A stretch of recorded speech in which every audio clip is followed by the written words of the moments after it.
Dag allemaal. Vandaag gaan we het hebben over een sprong in de tijd. Introducción del siglo XVIII, als ik het zo goed zeg. En we gaan het vandaag hebben over kolonisatie, mercantilisme, gesegmenteerde samenleving. Belangrijke begrippen die je nodig hebt om dit hoofdstuk beter te begrijpen. Dus zonder deze dingen begrijp je eigenlijk het hoofdstuk niet. We gaan ermee aan de gang. Nou, wat is de eerste bij belangrijk? De ontdekking van Curaçao, de Europa. Ja? Descubrimento in colonización.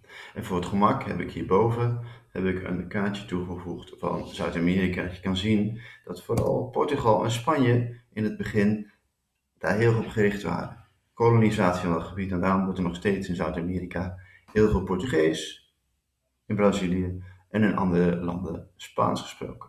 Dat zie je nog steeds terug, omdat Spanje en Portugal Zuid-Amerika hebben gekoloniseerd.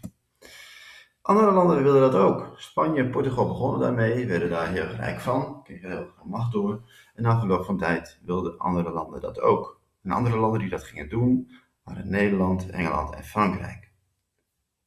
Zuid-Amerika was vooral al ingenomen, omdat zij de eerste ontdekkingsreizigers en de conquistadores waren, door Portugal en Spanje. Nederland, Frankrijk en Engeland richten zich vooral op het noorden van Zuid-Amerika, zo gezegd, en het Caribisch gebied. Het gebied tussen Noord- en Zuid-Amerika in eigenlijk.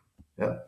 Nou, wat is bij hen belangrijk? Dat je bijvoorbeeld aan dit kaartje ziet dat bijvoorbeeld de Dominicaanse Republiek een voorbeeld was van kolonisatie. Want die is telkens heen en weer gegaan tussen Frankrijk en Spanje. Ja. Maar je ziet op dit kaartje ook de Nederlandse koloniën. Namelijk Curaçao, Bonaire, Aruba en Sint Maarten, Saba en Sint Eustatius. Ja. Dus Nederland, Engeland en Frankrijk richten zich vooral op dit gebied. Vandaar dat er ook op sommige eilanden Engels gesproken wordt. Op sommige eilanden wordt er nog steeds Spaans gesproken. Op sommige eilanden wordt er nog steeds Frans gesproken. En de eilanden op Aruba, Curaçao, Bonaire, daar is Nederlands nog steeds niet de taal, maar het is nog steeds wel een taal die belangrijk is, bijvoorbeeld in de regering. Nou, dat komt allemaal door de tijd van de kolonisatie. Nou, moederland en kolonie, hoe werkte dat dan precies? Hoe kan het dat Curaçao een kolonie is geweest van zo'n land die heel ver weg zat? Hoe kan dat nou precies? Nou, ten eerste heb je altijd een moederland. Bijvoorbeeld Frankrijk of bijvoorbeeld Engeland of bijvoorbeeld Spanje. En dat moederland stuurt schepen over de oceaan. Meestal een oceaan of over de zee. Ja. En meestal was het ook de Atlantische Oceaan.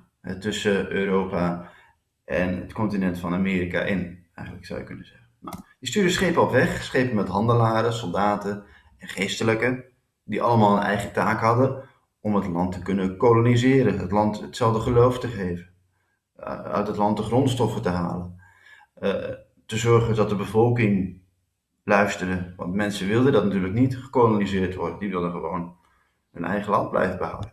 Nou, zo stichtte men vanuit West-Europa een kolonie. En het ging, zoals ik zei, niet altijd vriendelijk of aardig. Er werden gewoon soldaten meegestuurd. Het ging ook soms samen met geweld. Kortom, resume. West-Europese landen stuurden schepen over de Atlantische Oceaan. Daar gingen allerlei soorten producten mee, personen mee. En die elk een eigen taak hadden om het land te kunnen koloniseren.